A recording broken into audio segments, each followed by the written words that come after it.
D'abord, je voudrais remercier, moi aussi, tous ceux et celles qui ont participé à l'événement, qui ont fait l'événement, a été très intéressant.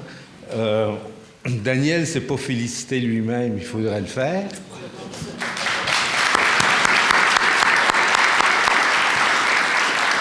Je voudrais aussi remercier toutes les personnes qui sont intervenues au cours de cette journée et demie, qui nous ont alimentés d'idées et de situations.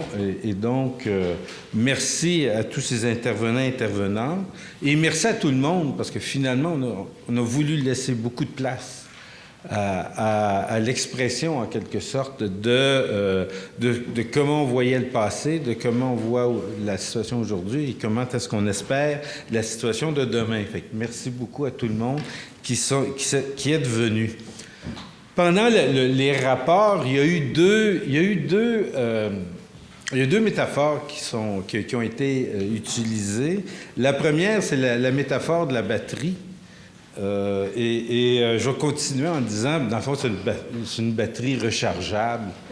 Et qu'en quelque part, des événements comme aujourd'hui permettent justement de recharger, en quelque sorte, notre énergie. Et donc, c'est pour nous des événements importants. Ça fait 70 ans et plus que l'ICEA veut développer l'éducation des adultes par différents moyens.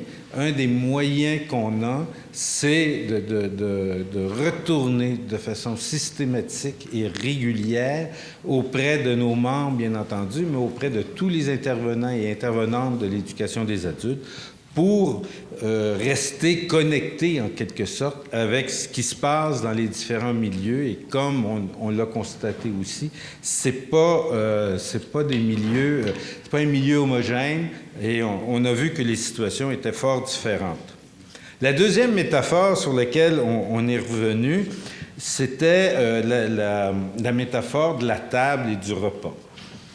Je vais continuer là-dessus. Je pense qu'effectivement que le menu est décidé dans la mesure où tout ce qu'on a dit au cours de cette journée et demie va être retravaillé, retraduit et repris en quelque sorte, et qu'à partir de ce menu-là, on va pouvoir inviter le ministre de l'Éducation à un banquet.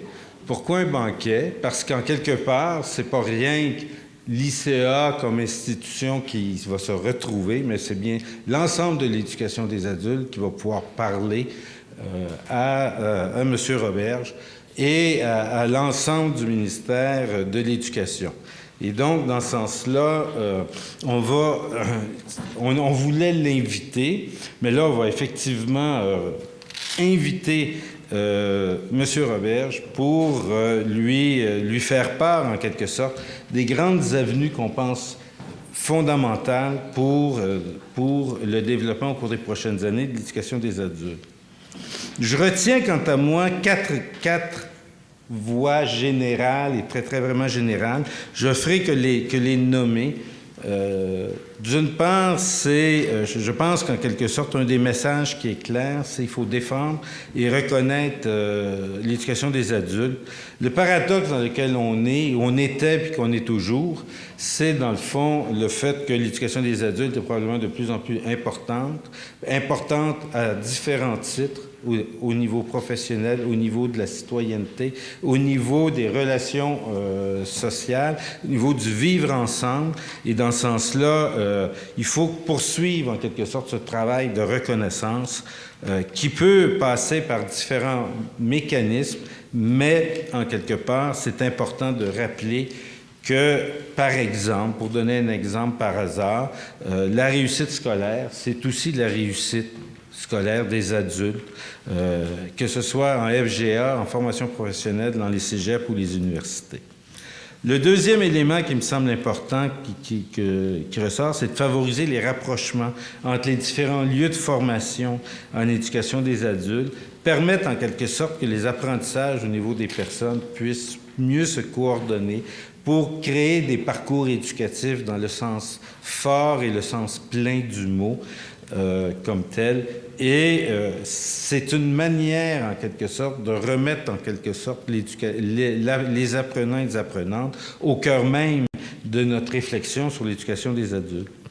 Troisième élément, c'est traduire pour la société d'aujourd'hui et de demain un ensemble d'objectifs, un ensemble de contenus, traduire aussi comment est-ce qu'on peut allouer les ressources entre les différents lieux de formation. C'est des objectifs au niveau de l'accès, c'est des objectifs au niveau des savoirs, de rendre les savoirs significatifs pour l'ensemble de nos vies et non pas uniquement pour nos vies professionnelles. Et le dernier objectif, c'est savoir se réinventer nos pratiques. Là-dessus, on a un lot d'informations, un lot de témoignages, parce que c'est beaucoup plus que de l'information. Il y a vraiment de nombreux témoignages qui ont été livrés depuis 36 heures. Et ça va être à nous, en quelque sorte, de reprendre ça, de le retraduire pour en quelque sorte, assurer au cours des 5, 6 ou 10 prochaines années, assurer un changement de roue ou un changement de vitesse en éducation des adultes. Merci beaucoup encore pour votre participation.